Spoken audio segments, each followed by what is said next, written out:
AFTV Picks, the new exclusive free-to-play betting tool app for football fans everywhere.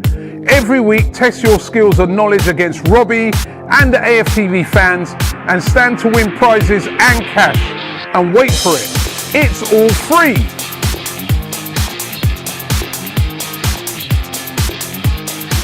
Welcome to the pre-match build-up show with myself, Cecil Jee, and James B. And we're looking ahead today of the Aston Villa versus Arsenal match. James, how are you? Good, I've recovered from the despair of the Wolves defeat. Listen, I hear you. It's been a pain. And it hit Arsenal fans. It hit us all. We were all very, I don't know, wound up, brought down, frustrated, depressed. Yeah. About kind of not just the defeat, but the manner of the defeat. 100%.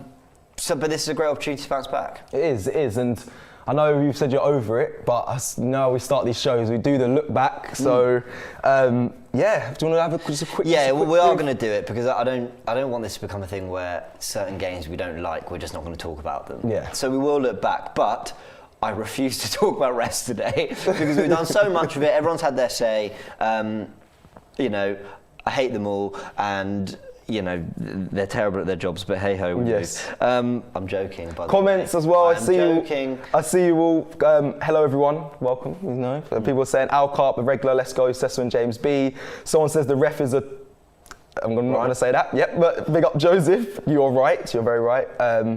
Yeah, Bergkamp, Arsenal's GOAT, says Lewis P. Okay, random, but it's very true. Fair enough. And yeah, let's get a win today from Sam Wade. But yes, let's... So, I want to talk about the positives from that game because... there's a lot of lines on this screen, right? There are a lot of lines, but it will make revealed. sense. What I felt watching that first half, and I was trying to watch it as kind of analytically as possible because we were playing so well, and I was trying to kind of work out why. I even went back and watched bits of it again, and I felt that in that first half there was a clear defensive shape and a clear attacking shape, and that is credit to Arteta's coaching. And not just that you could see shapes, but that chances were coming from them and that we were dominating and looking threatening, you know, via a particular system. Definitely. So I want to start with the defensive shape now. What I've basically built here, we're just going to move it along, is Wolves and attack. If we just stop it there, what you've got is your typical 4-2-3-1 defensive shape and your 4-2-3-1 attacking shape because both teams played that system. And I've just put Cody on the ball just for the sake of demonstration. Yeah. Now, typically a 4-2-3-1 might defend like that. Basically, two banks of four and a front two. Maybe a Smith Rowe will drop in and make it a five. But what I realised playing Wolves, and I don't know if it's a new thing, I'm going to start looking out for it. Maybe we've been doing it more and hadn't sort of clocked it before. There were moments where Arsenal, both in defence and attack, were playing as almost two lines, two sheets. And to start with the defensive shape and how that looked, at times I saw this. We were basically playing like a 5-5. So Xhaka was dropping in quite a lot, almost because that's a part of when we win the ball, how we attack as well, which we're going to go on to later. But we're defending from the front and building this line, Lacazette and Smith Rowe, throughout the game. See, I get a notification when Josh mentions me in his story. Thank you. I need to leave the Wi-Fi on, otherwise I put it on airplane mode. But anyway, thanks, Josh. So what we had was these sort of banks of five where we basically had a very tight compressed line and Partey would join the press and Smith Rowe and Lacazette actually play quite close together. I'm going to demonstrate that in a little bit. And I think the reason why, if this is new, why we're starting to see perhaps new defensive shapes is because as good as we've been defensively this season, we mentioned in our stats preview show, we've only conceded 22 goals. That's the third best after 22 games in the last 10 years it was. So we are on the up, we are improving, but it might be a slightly false stat, and I'll show you what I mean by that. If I just bring up this graphic here, now this is the expected goals against for every team. Now, I don't mean to be condescending to anyone, not everyone knows what expected goals is. It's basically the amount of goals you should score or should concede based on the quality of chance you've created. So basically, if it's a really good chance, it gets a rating of 0.8 and you stack them up. So what we've had here, if you see our goals conceded, which you see Villa and Arsenal are highlighted. If you look at Arsenal, we've conceded 22 goals here. That's the kind of middle right section. Look at James. I know, He's popular. People wanted to DM him. Now everyone's going to go onto Instagram and try and Do you know what? That's actually a really good point. This is how everyone's going to get their moment.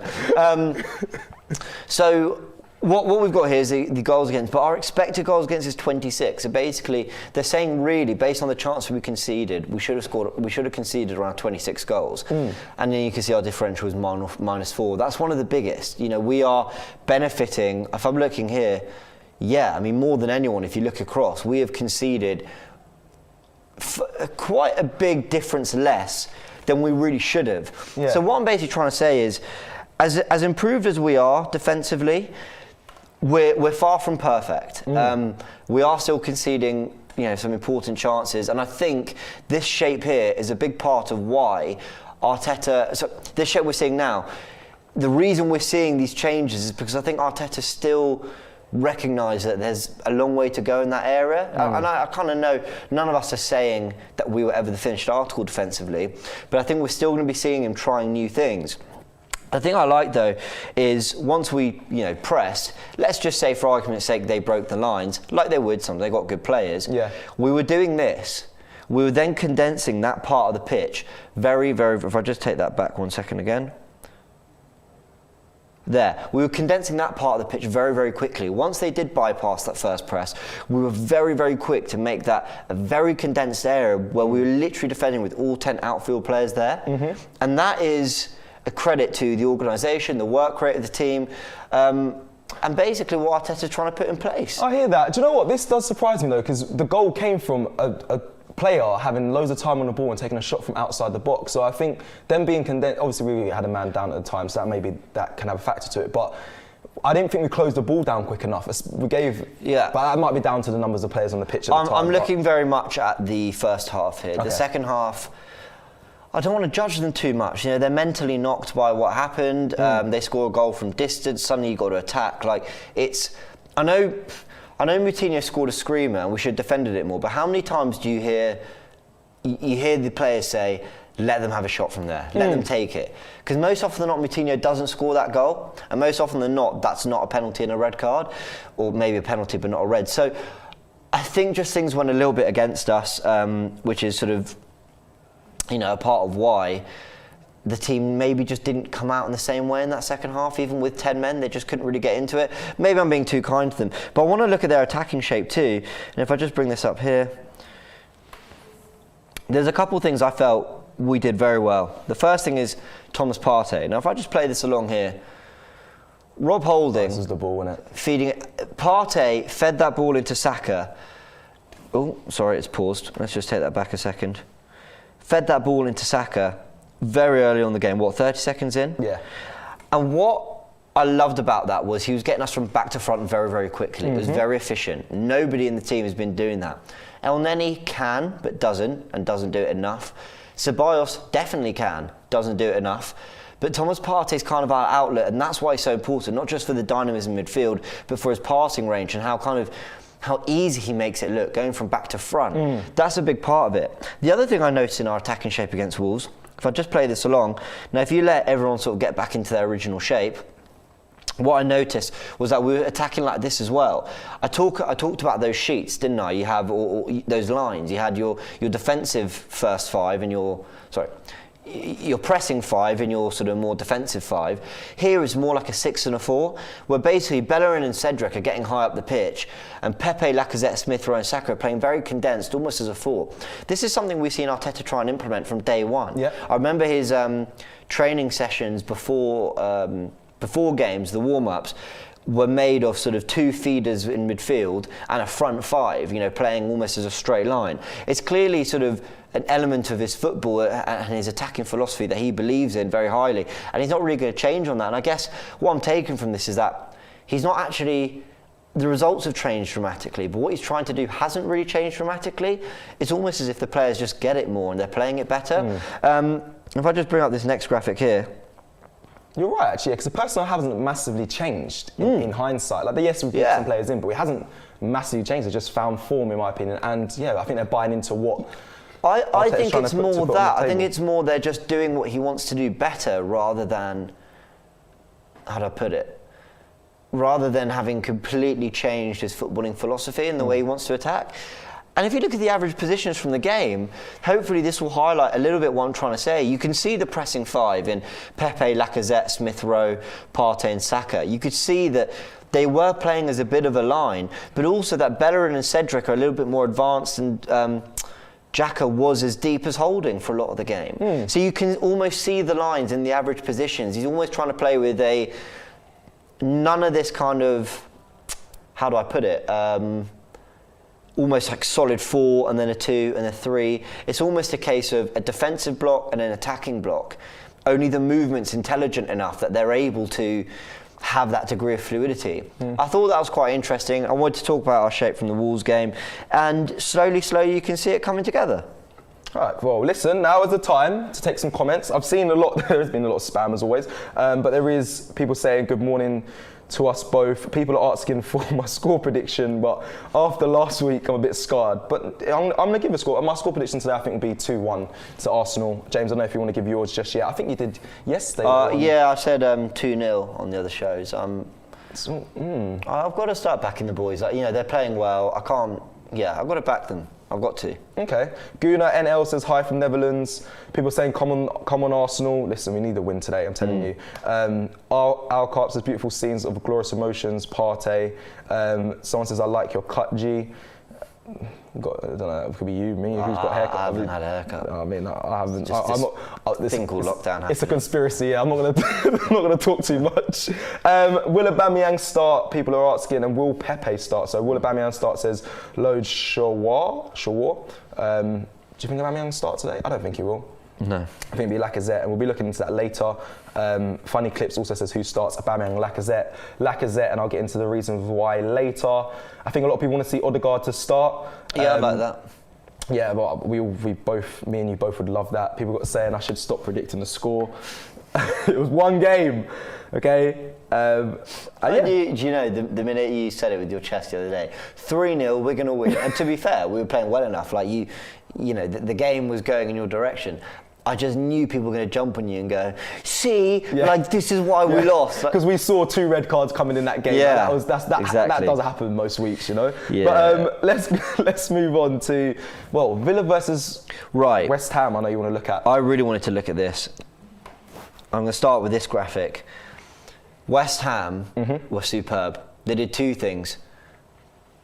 I'm going to mention the second thing later. Like frozen time then. Yeah. Well, no, because I was going to say them together, but actually, let's leave that for a second. The first thing I want to highlight is you're going to talk about Jack Grealish in a bit. Yep. They put out a system to stop Grealish, and it was a tactical masterclass from David Moyes.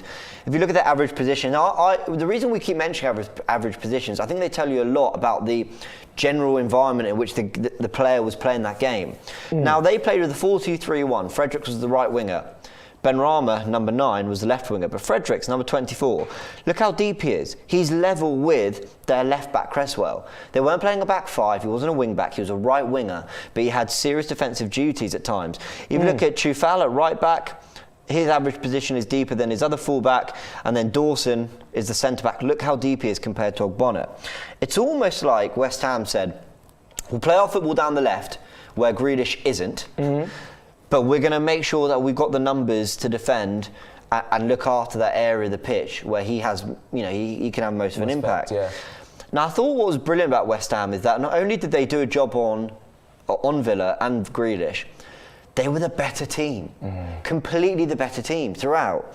This next graphic will show you here. Can we just roll back to that one? Sorry. Just want to quickly bring up the like you said, the average position, but the attacking third. Sorry. Just to highlight this, because sometimes when you do average positions, James, I'm going to be honest. I'm like, I get what you're saying, but to me, it doesn't always tell me loads, in my opinion. But this one was very clear. So if you guys can see that we had, Aston Villa always go down the left side. To put it in perspective, on that game, it was 50.9% down the left side. So wow, that was more than half down the left. Exactly. In the middle was 24, and then the other on the right side was 24. So that just goes to show that they wanted to stop Grealish, and it worked. It very much worked.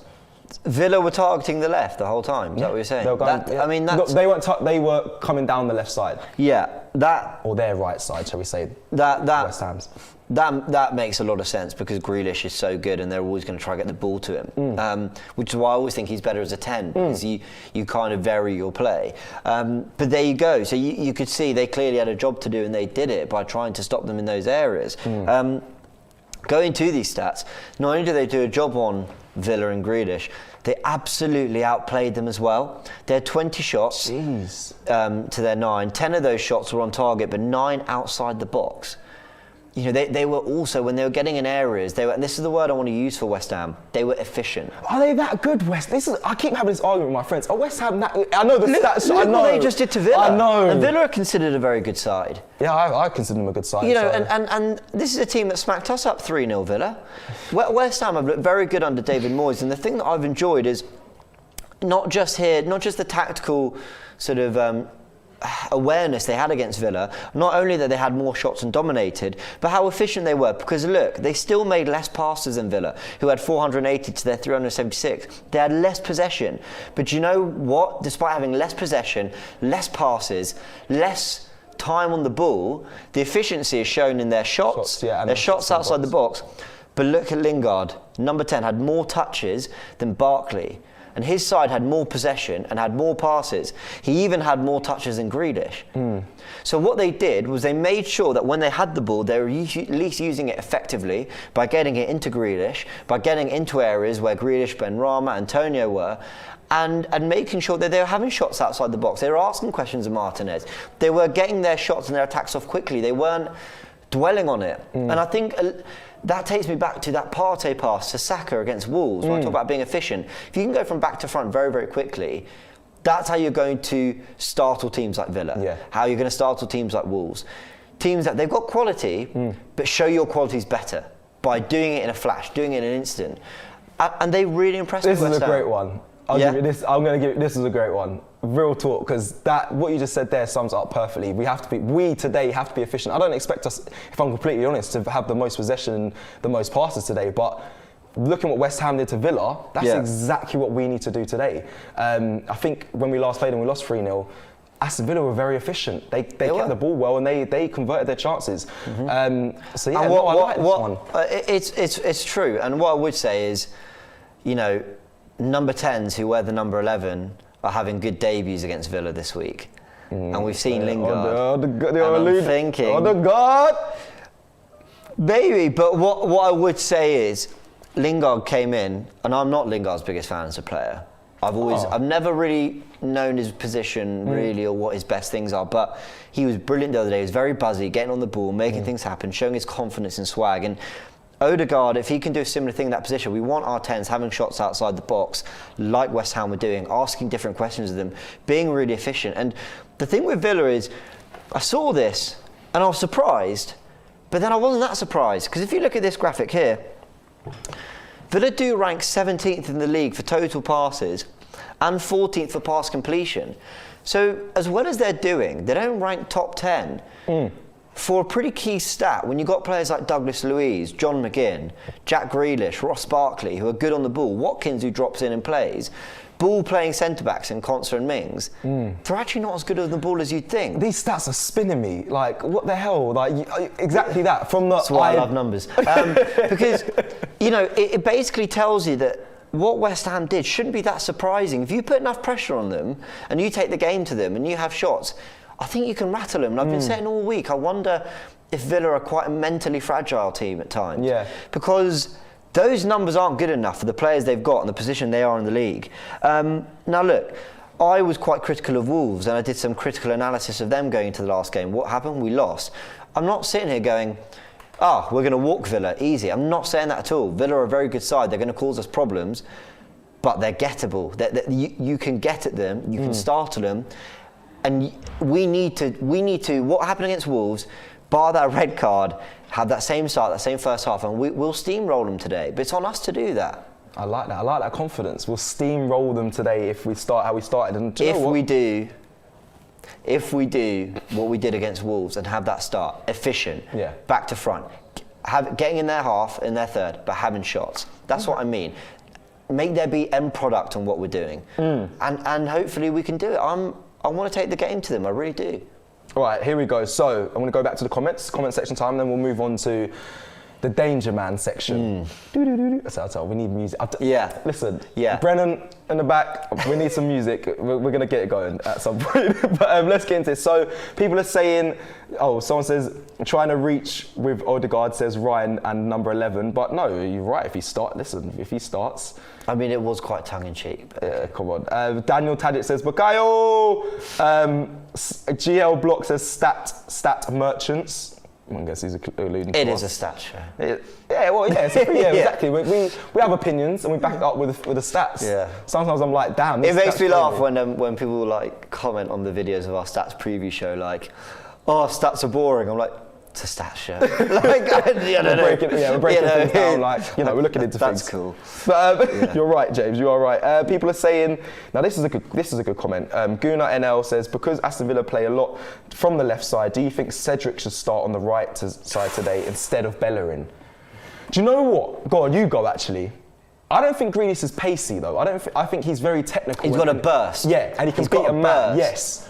But I don't he's technical. He's technical. Yeah. He can beat a man, but he's not like a push it and run, which I think Bellerin's the worst at defending. But he is, but it's the burst. But then I think you can recover. Yeah. Maybe he's deceptive. What I'd say is I've never thought of Grealish as rapid, but he always beats his fullback. Yeah, you're right. So I don't know. He'll get the half yard and put a great delivery. Yeah. So, but who defends that better, Cedric or Bellerin? No, Cedric does. Okay, so that's your question. That's the question answered. So Cedric. Well, no, because then who plays left back? I don't feel confident about Bellerin at left back. What I'd say about Cedric at left back is he's more skillful than Bellerin and Maitland-Niles were. Yeah. So actually, he can almost play as a bit of a left winger. When he gets the ball, he looks quite comfortable out there. Maitland-Niles would have been a good option for today, Yeah. Should we recall him? Yeah, no, what are you saying? Yeah. Can you be we need you back? Get back. Yeah, all right, cool. Let's move on. Let's go to this Danger Man section. I don't know if you want to highlight Grealish. So, guys, I've got some stats for you. This is the Danger Man section. Now, I spoke about Bruno Fernandes being the Danger Man. I said Danger Mouse when we pitched this, Danger Mouse. But I saw about Bruno Fernandes for Man United when we played them. I said, if you stop Bruno, do you stop United? Now, I'm very aware United had very key players in their team as well, not just Bruno, that can affect the game. I'm very aware of that. However, Bruno had a lot of the numbers that went in his favour. In the same light, so does Jack Grealish. So, my question then comes out to you guys again. If we stop Grealish, do you stop Villa? It's up to you if you want to, you can answer it. I'm going to give you some stats to kind of break it down why I have this thought. Is because Jack Grealish, this is the stats to show players with the most. So he has the most appearances with 20.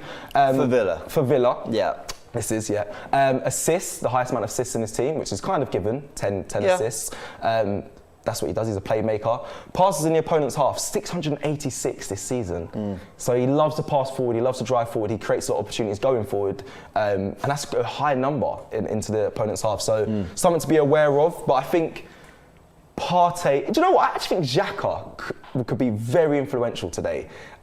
He's been on a great form. I think he can rattle Grealish, if I'm honest. I think when it comes to dynamism, we may have a problem.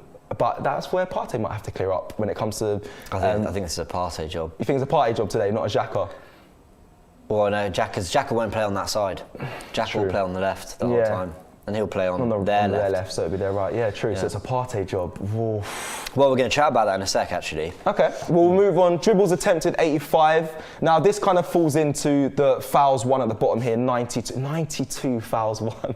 I think last season he was like the most foul player, bar Messi or something. Yeah. He was up there. He is so good on the ball because a lot of wingers and creative players are very as technically gifted as Grealish, or maybe not quite, but they're more slight. But he's strong. He's very, very, very strong. Yeah, he is. And sometimes if he's not quite going to beat the man, he'll win the foul. Definitely. He'll get his body there. That's smart play. Yeah, he's very intelligent. Yeah, he is. I love Grealish. I think he is. Yeah. Up there for Player of the Year. 100%, and the fans were screaming for Arsenal to sign him, and I don't blame him. He's a quality talent. Lastly, crosses attempted, 69. Obviously, he plays from the left most of the time, but he does also work the middle as well. So it's a high number of crosses from a player. of his talent, in my opinion. I'll ask that question again. If we stop Grealish, do we stop Villa? I mean, they've got other players as well, like the Watkins, the Barkleys, Traorés, but again, he is heavily influential, and I think if we keep him quiet, we really do keep Villa quiet. We know what we saw was when go back to the West Ham graphic where we just talked about West Ham and the way they use their right-hand side. What we'd basically be saying is Saka, Bellerin and Holding to just be dropping quite deep, that be deeper than they normally would be in games if we were to apply a similar tactic. But what we do know is that he's going to occupy this position here, right? He's going to be in that space. The questions will be asked of Holding or Bellerin or Partey. I worry about Holding, I'm going to be honest. I'm going to get a bit of criticism for Holding that. had a bit of a nightmare against Villa last time. Yeah. Because Barkley and Grealish were doubling up. This is where I saw the deficiencies in Holding's defending. Yeah. Was against Villa when Grealish kind of... They exposed, even though they're not the fastest, they exposed his kind of... lack of mobility is harsh, but he's not as mobile as other centre-backs, and I think you could see that he was struggling to deal with the quick football, the passing, the interchange. But that, I mean, when I look at that, for me, the players who should be picking him up... It's tricky, because he does have not a free role, but he does float and roam around, James, like, off that left side. For me, it's Partey and better. I don't want Holding. I think Holding should be sweeping up. Agreed. Anything that goes past, Holding can deal with, and he can drop into this area and just clear up. But for me, it's let's move Grealish. So do you say Partey and Bellerin double up on Grealish then? That does leave gaps, but... Not necessarily double up, just one picks up, I think. Because, God, that's hard. Yeah, because I was going to say, because if he occupies that wide space... If Arsenal are good enough today, we don't worry about what Grealish is doing. That's what I say. If we... Because we could have said about Neto, Traoré, Podence. Yeah. But what did any of them do in that first half until we just threw it away by leaving no one in the middle, and then Podence rolls it through and they win a penalty. We kept them really quiet. So if we do our job defensively and going forward and we push them back, we don't have to worry about that. But it's naive to say that Grealish isn't going to have some sort of impact on this game. But you could say that, but with United as well, we kept Bruno quiet and nothing really happened. But was he just having a bad game and the rest of the players were as well? No, you're right. I think we did keep him quiet. He had the odd chance, but I think we did keep him quiet. I think I think he's going to stay quite wide because he's going to want... Well, as I talked about Arsenal making that space really condensed, Grealish will go gravitate to where the space is, which means he's going to get into areas like this. Out wide. Yeah. So I think he naturally becomes Bellerin's man, and it's about Partey and Xhaka and Smith Rowe covering that space there, I think. Agreed. I think that's where they've got to be smart. It's not about stopping Grealish on the ball as much. I think it's stopping the options Grealish has to affect the game. Yeah. Do you know what I mean? I think you'll see Saka dropping a lot deeper as well. Maybe I know you don't bit. want that, but I actually... Yeah. I'd rather leave him up there for the counter. Yes, I agree, but I think we will see... It kind of depends how the game starts, and if he beats Bellerin straight away, his confidence is going to be up. Saka's going to have to realise that. I guess what I'm saying is, Grealish is so good, a lot of teams have struggled to stop it, and West Ham did a decent job of it, but... like Villa's goal against Southampton, he beat his fullback, he put it in the box and they scored. That's difficult to stop. But what I would say is, rather than necessarily expecting Bellerin to stop the cross, because that's a difficult ask for anyone, you make sure that your centre-backs win the header, defend the box right, that Partey and Smith Rowe cut the lanes and lines into McGinn, into Barkley. The overlap to target, Saka, make sure you're covering that. I think you just make sure that rather than stopping him, you're stopping the options he's got. Okay, agreed. Right, Lewis Bromfield, before we move on, we can go to the app next, James, actually, after this. I'm going to skip through. Okay. Yeah, we'll go to the app thing, but I was going to quickly say Lewis Bromfield actually does point something out. Good eyes. Louis says, why do you have Lello in goal? But it's a really good point. It's a great... And what I'm going to do... This is the magic of, one, the tactical pad, and two, the live. Oh my God, I don't have Matt Ryan. Okay. We have no keeper. There is no keeper for this. I like the confidence. So, yeah, they're saying Matt Ryan is fit for this game. And do you know who else, though, as well? Have you seen? The £1 million going to be paid. Apparently Pablo Mary's Mari, fit? yeah. Apparently, this is what I'm hearing. So hopefully we'll see him start in 11. But if that's the case, but that, like we said before, Arsenal have coughs up the funds. I told you, it's definitely got to be about the money. Cecil Wise, Leno in goal. It's been changed, guys. We haven't got.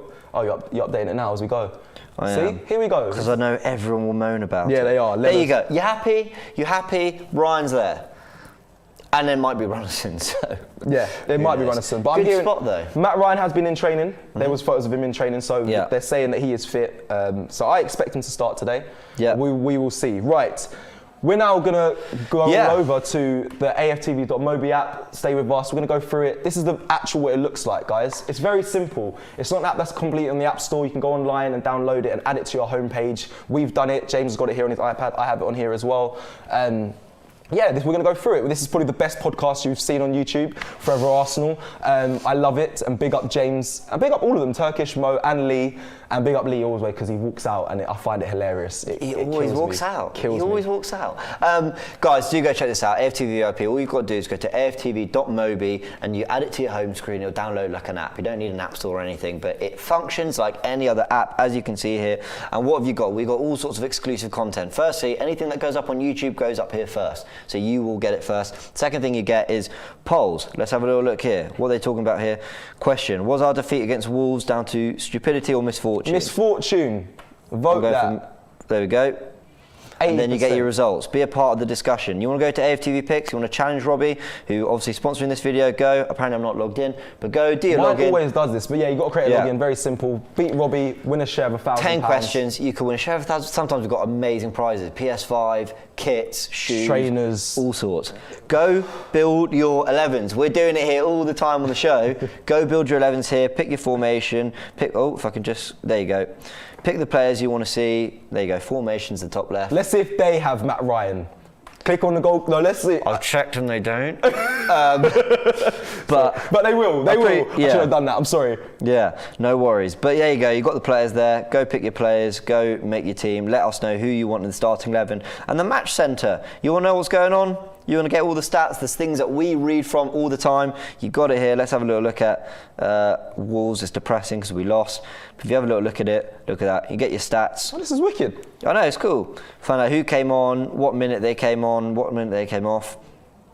Loads of detail here. That Forever Distribution, everything. And what shows have we got? Only on VIP. Forever Arsenal. As you said, me, Turkish, Lee and Mo. It's great nice fun. Thumbnail. It's a good thumbnail, isn't it? It's nice. And we push ourselves, and it's good, and we try and just sort of get to the nitty-gritty of certain decisions, certain things that are happening in the club, and really break it down. Ice bath, find out what Robbie makes of the game. You're always hearing our fan cams, but hear what the Dons had to say. You got to hear. Oh, sorry.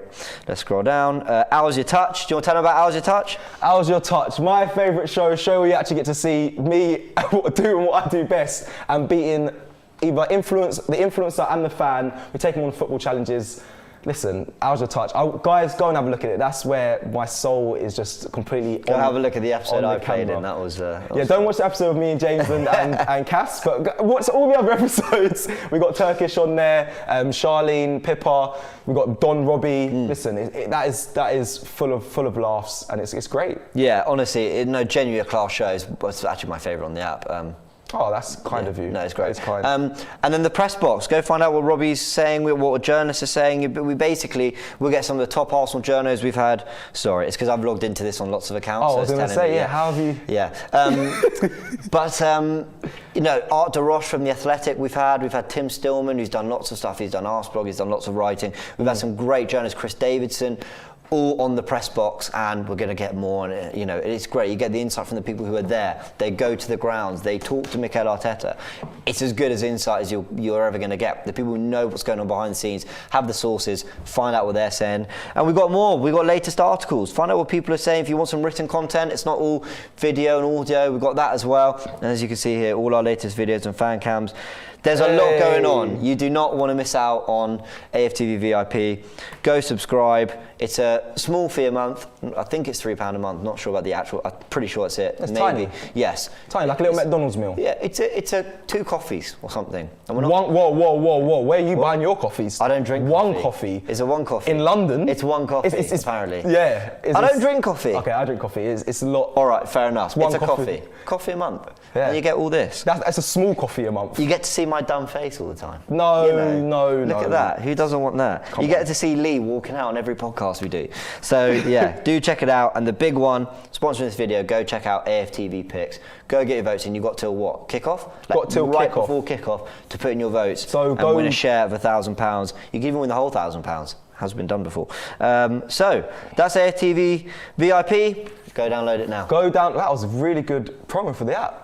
And yeah, so it needed it. It needed a good. because people don't really get to see. Yeah, we're really proud of it, and there's some great stuff on it, and I think we need to do it justice. And we've had lots of people signing up to it and loving it and enjoying it, so we want to put it out there to many people. There's a lot of exclusive shows, but there's also more stuff also being built as well for you guys that there's more coming. There's loads more coming. There's more things coming for the app. So stay plugged. Right, today. Well, now is the time we do the build 11s. I'm just going to go through the super chats to just kill the time. So, guys, send in your 11s. We're currently at 11:05. Okay, we'll build an 11. We'll build one. See what people fancy and debate it ourselves with them. So, send in your 11s, guys. I'm quickly going to do the super chats that I've missed throughout this show. Hunter, again, he's back. Hunter 4Q8. Sorry, I don't know if I was getting caught out there. What iPad do you use? I use a Samsung tablet. I use a Samsung tablet as well. Yeah. S7, I believe, or Tab S7. Yeah, Tab S7. Really good. Both of us use a Samsung tablet. Alexander B says, James and Cecil, you are both bosses. Ignore the losers. Asking for Robbie. Keep it up. Thank you. That's kind. We do. Yeah, we do. And people waiting for Robbie. He's here. He's in the studio. He's going to be. He'll be here. Don't worry. Literally, you've got a couple minutes. He'll be back on your screens. Big up Robbie. Big up the boss. And not big up him for deducting 200. I mean, the bloke's taking 200 quid off me. It's his money, but no, it's our money. We work for that. It's coming out of my wages. I'm never going. Check out the latest episode of AFTV Picks, and you'll know what I'm talking about. I'm never going on that. Stitched, yeah. Well, you say you're not going on. I've heard what's happening. Carry on. I'm sick for that day. Peter Baker says Bellerin and Saka doubling up on Grealish. I agree. I know James doesn't. James said that it'll probably be more Bellerin and then Saka he wants for the counter attack or when we break out. But I think you'll see, depending on how the game starts, smart players manage the game as it goes. I think they're going to see if Grealish has the better in of Bellerin from the beginning. If he does, Saka's going to have to drop in and help. The real Giannis. Okay, I'm going to go with that. The real G, I'm going to call him. Guys, it was hard for me to adjust to the new people on AFTV, but you guys are both quality. Keep up the good work. Robbie robbed James of AFTV Picks quiz. Yeah. Facts. And I understand that, and trust me, we've had a lot of backlash. I've been speaking to James about it recently. Change is difficult to take in any industry, in any field, especially on AFTV. But guys... But on the whole, people have been very welcoming, and we're a few months in. I'm very grateful for all the support. Yeah, honestly, the support is great. There's one... I hate when my laptop does this. Sorry, there's one more super chat. Christian G. Can't read it because it's too low. I want to throw something out there to the audience. It just popped up while you were reading super chats. Someone made a great point about whether Cedric's the better option to defend Grealish. And I think if you're to do that, I think there's a way you can get around and still have a very sort of strong team. If you take Bellerin out and put Cedric as your right back, and you want to move Saka to left back because you feel you want to keep him in the team, he's obviously performed there very well in the past, then I think that's the obvious time to bring in Odegaard if you want. That is when you could bring in Odegaard on the right, you don't have to drop Smith Rowe, and you're basically allowing for Cedric out on the right to do his job on Grealish.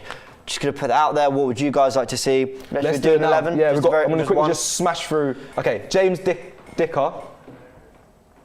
Yeah, that's fine. 4-1-2-1-2. Yeah, okay, a diamond, yep. Ryan in goal. Yep. Cedric, Holding, Mari and Bellerin. Wow, Mari's in. Okay. Is KT not fit then, no? Still not fit? Well, unless he's surprised fitness update. Go on, Murray. Yep. Yep. Partey, Pepe, and Saka as the wide men. Partey.